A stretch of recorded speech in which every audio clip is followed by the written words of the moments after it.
Hey everyone, my name is Kajal and welcome to my channel. Today I'm answering some questions about studying masters in robotics in US. I'll include all the questions and timings below. So without further ado, let's get into it.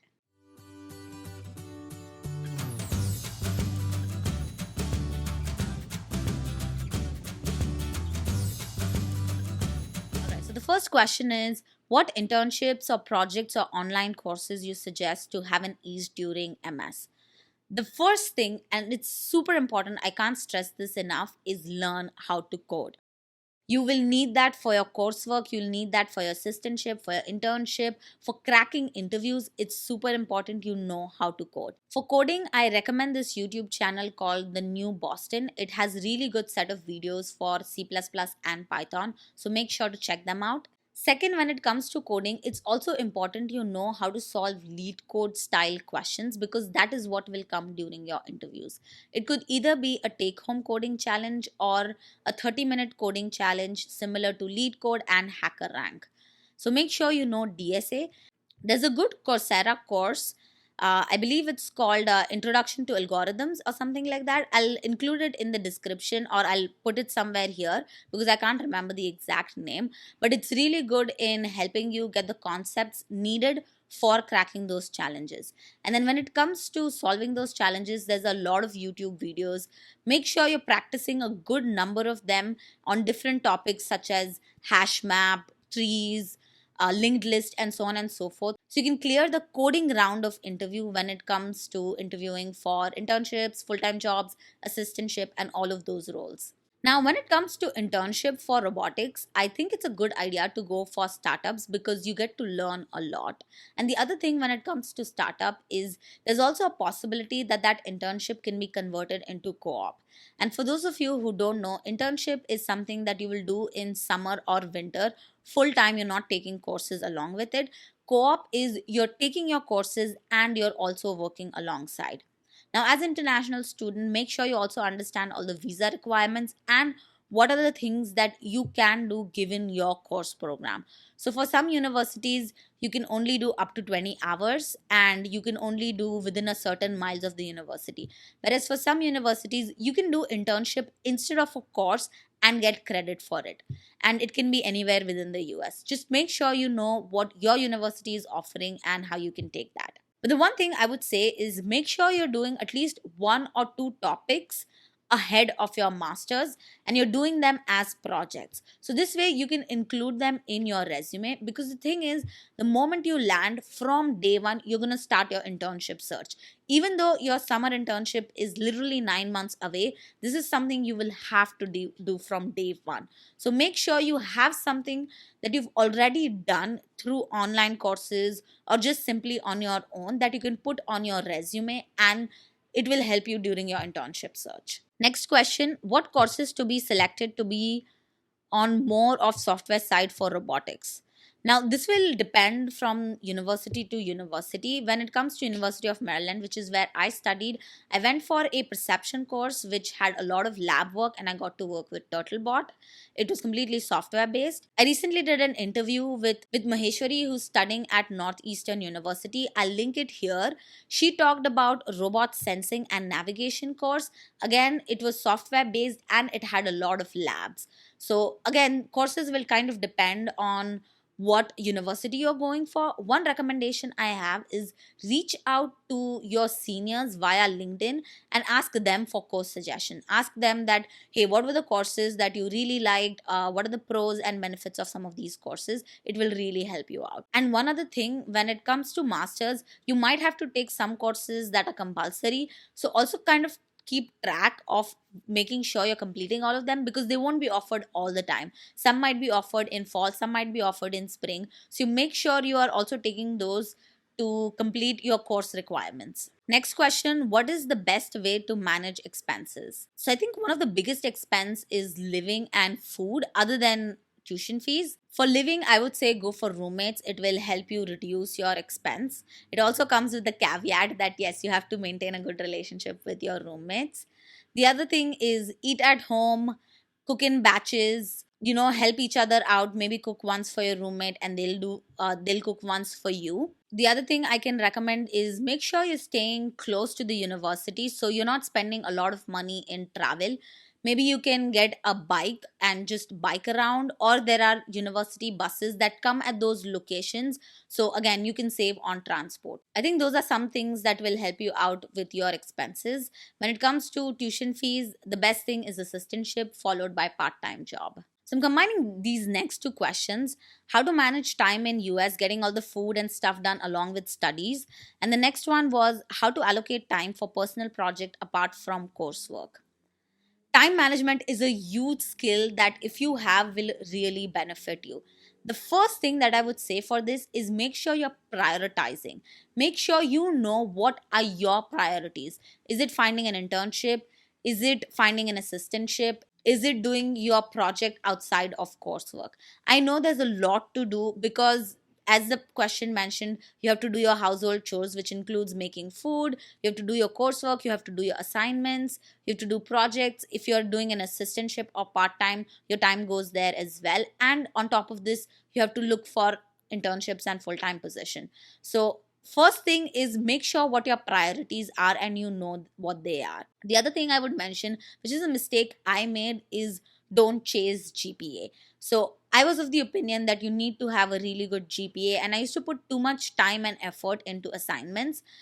Honestly, GPA doesn't matter that much. Yes, if you have a 2 on a 4, it would look sketchy, but the difference between 3 to 3.2 is not that much when it comes to looking for internships and full time jobs. A lot of people don't even ask for your GPA. I know, and I'm speaking this because I come from India where GPA was truly important, especially because a lot of companies that used to come for placement used to have cutoff that if you don't have so and so GPA, you can't even interview. But that's not the case in US. So the mistake I made, and something that you should not, is do not chase GPA.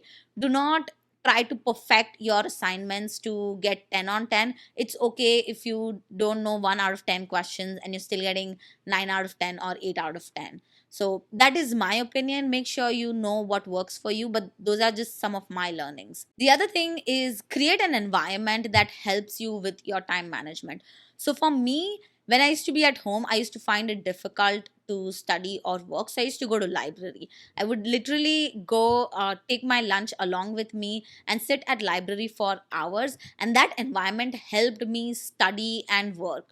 So, I would do all the household chores either in the morning or the evening, but make sure I'm out of the house so that I don't get distracted. Another thing that also helps is group studies. I used to do that especially during assignment and assignment deadline. Having everyone working towards the same thing definitely helps. Another time management tip that truly helps me, and I do till this day, is having one goal for a day. So if you can see, I have a calendar out here, and for each day I literally have one big goal that I'm hoping to achieve.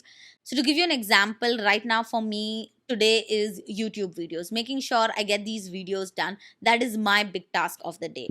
For you, that could be one specific assignment, getting a resume done, or applying for 10 jobs. Make sure you have one big goal that you're aiming for that day, and that's the first thing you do when you get to the library or when you get to your desk and you're starting your work. And then after you've achieved that, you can do everything else that you're supposed to do that day. And it's okay if you don't get to those other things, because this way at the end of the day you feel like, okay, yes, I made sure to achieve this one big goal that I had for today. It gives you a sense of accomplishment, and in the long run it makes sure that you're completing big tasks that are important to you. Now, another tip that I have, because this question was about personal project, is share your milestones publicly. This definitely helps.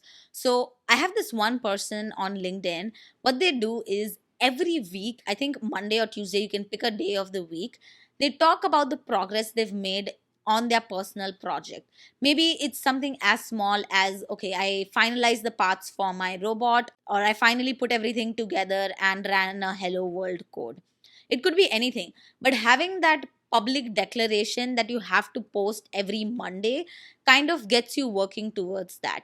It's an artificial way of creating deadlines. So if you think about it, when you've come for your masters or even in your undergrad, the way you manage to complete all of your coursework is because there was a deadline to complete an assignment and submit it. And most of us did it at the last day or the night before the assignment was due. Because there were exams, you had to study for that exam and you cleared the course. So make sure you are creating these artificial deadlines for you to make sure you're completing the task.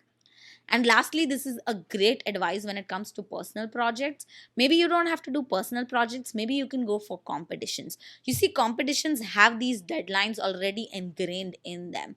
You have to submit a proposal by a certain date.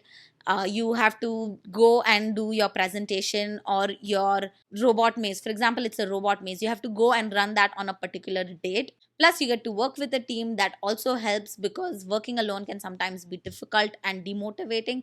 So you kind of have this, everyone is working on it, or you have to complete certain tasks so the other person can do that. All of this is really good when it comes to robotics competition.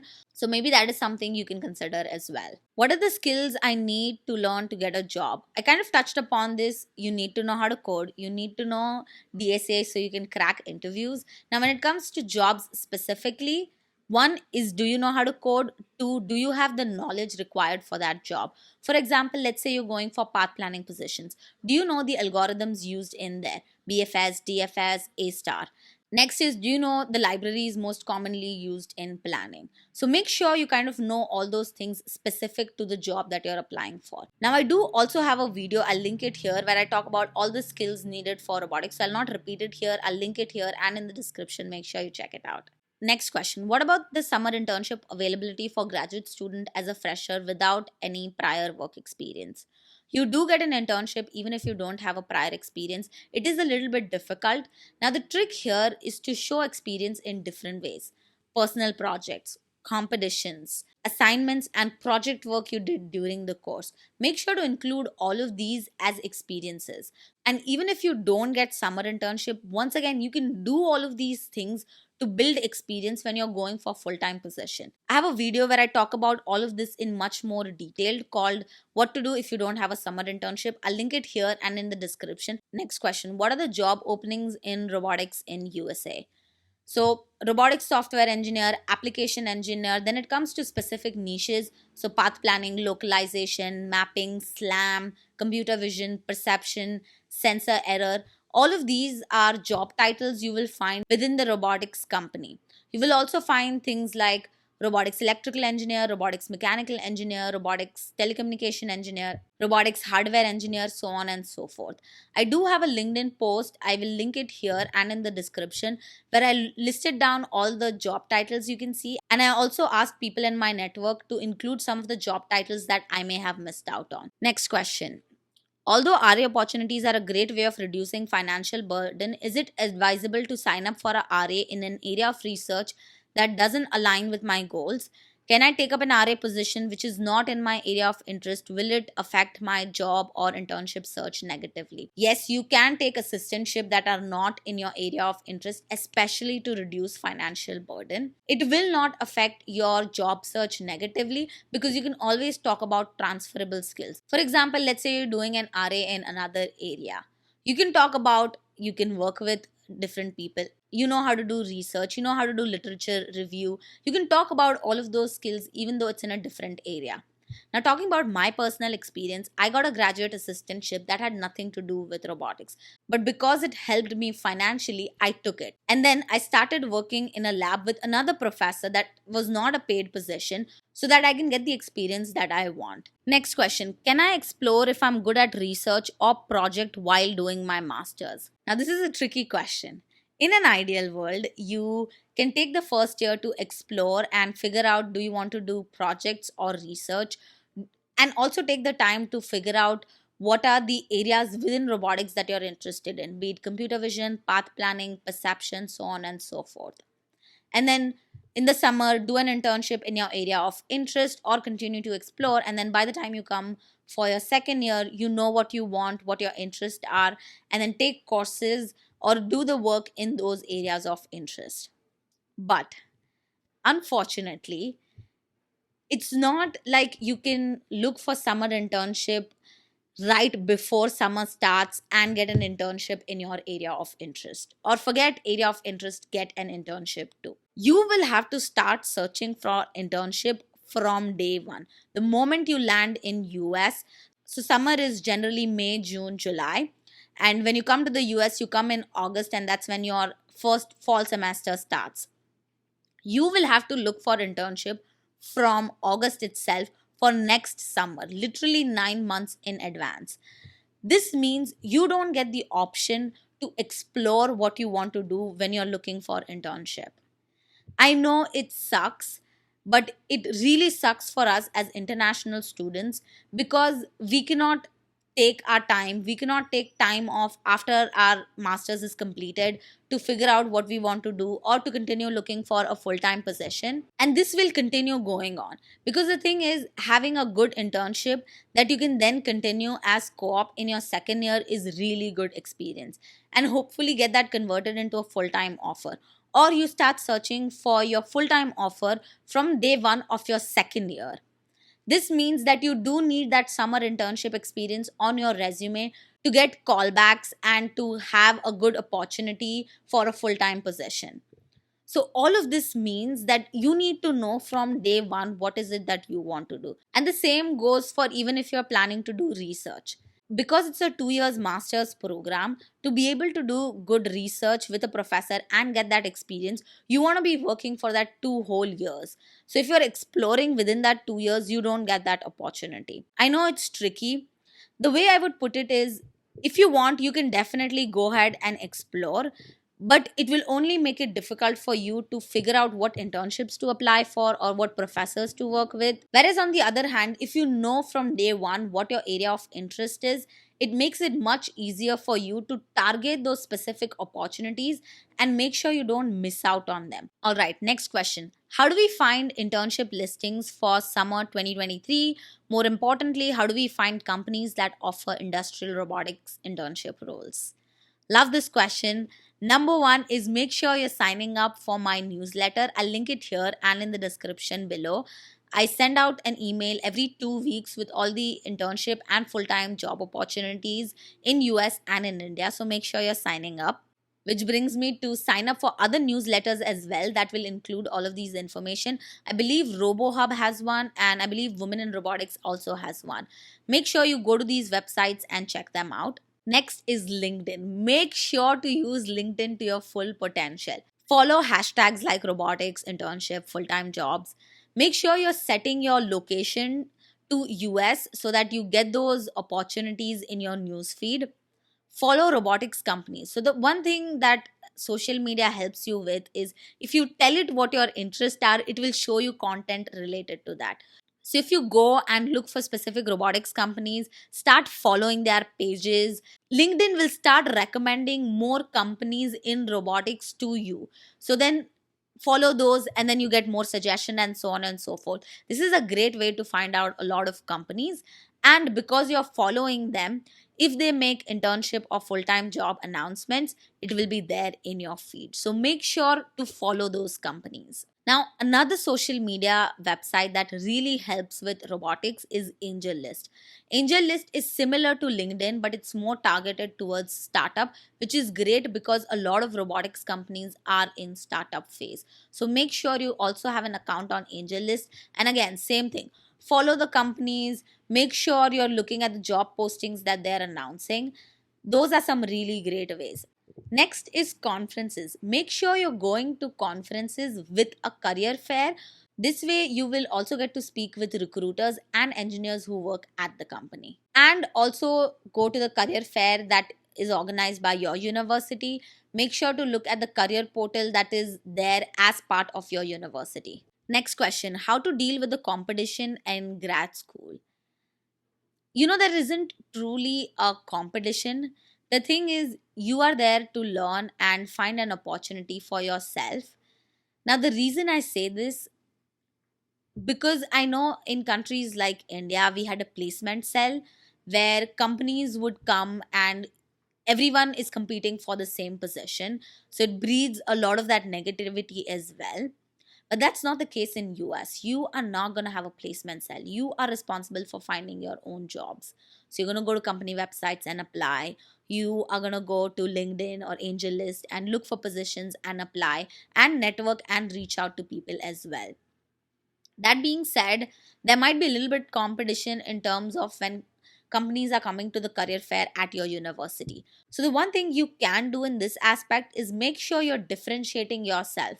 Now, because all of you are in the same program, you're more likely to take the same courses and do the same projects and have it in your list. The way to differentiate yourself is to add on to those projects and do something different. For example, let's say you all are taking path planning course and the classic assignment is doing a piano movers with A star. The way you can differentiate yourself is by doing that same project with another algorithm such as RRT and add that to your resume. So now when a recruiter is looking at these 40 resumes from the same university, everybody's done piano movers with A star, but you've done it with RRT. So you're going to pop out as someone who's done something different and beyond what was expected of you. So make sure you're doing things beyond your assignment. Sometimes it's just a little bit different that you can do that will help you differentiate. And once again, I don't think there is a lot of that competitiveness, and you shouldn't honestly hold on to it. I've experienced a lot of negativity because of competition. Being a woman, there are a lot of people who cannot take it that women know engineering and are probably smarter than them. Because of this competition, I was target of a lot of hate. Don't take part in it. Don't even have that mindset of, oh, I need to compete with this person and bring that negativity to yourself. I would say focus on figuring out what you want to do. Focus on finding your niche. So the one thing that comes true when it comes to robotics, it's not about having a generalist role. It's about having a niche that will really help you succeed in your career. So when I say niche, it's an area of interest for you. It's something you're good at, and there are jobs for that specific position. Once you figure that out, you can start figuring out what are the skills needed for this position and work towards it. And also get mentors in that area. So let me give you an example.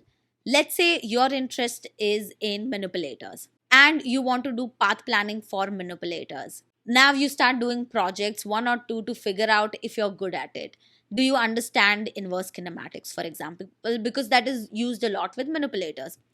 So now you started doing these things and you're like, you know what? I enjoy this and I'm good at it. Now you're going to start targeting those specific jobs and you will have a much better success rate. And as I mentioned, you can start looking for mentors in this specific niche. So a lot of time what happens is people reach out on LinkedIn and say, hey, I'm interested in being a robotics engineer. Can you help me? Very vague. So continuing with the same example, when it comes to manipulators, KUKA is a really good company. Now you can go on LinkedIn, look at people who are working in KUKA, in path planning, and you can reach out to them and say, hey, this is an area of interest for me. These are the two projects I've done so far. I'm interested in building a career. Can you be my mentor? Can you help me figure out what are the skills or topics that I should know to succeed in having a career in this area? So I would say instead of focusing on being competitive and the competition, focus on this. Focus on finding your niche, finding mentors in that area, and building your resume for having a great career in that area. That is my advice, and I hope that helps you out. All right, next question. What advice do you give to yourself for starting masters, to your younger self, mistakes you would avoid? I think I kind of answered this question in my last question. The advice I would truly give is find your niche, find mentors, and then start working towards that domain. The mistakes I would avoid: don't focus too much on GPA. Don't worry too much about money because it's way more important to have an internship which will help you find a better full time job and help you out with all the visa and everything that is going to come along the way. Focus more on that. The one other advice I would give is make sure you're attending more conferences. Conferences are a great way to network with people, build connections, and it has helped me land jobs. I kid you not, networking has helped me way more with my job search than simply applying to portals and expecting a call back. is make sure you attend conferences and network with people at those conferences. I know it can be intimidating. I know it's very cringeworthy because a lot of times you don't know what to talk about. Prepare and get good at networking and network. It will help you a lot in your career. All right, those are some of the questions I could answer in this video before making it too long. I do hope that some of this advice helps you out in your masters, and I wish you all the best in your journey in robotics. Thank you for watching, and if you haven't already, don't forget to subscribe, and I'll see you in the next video.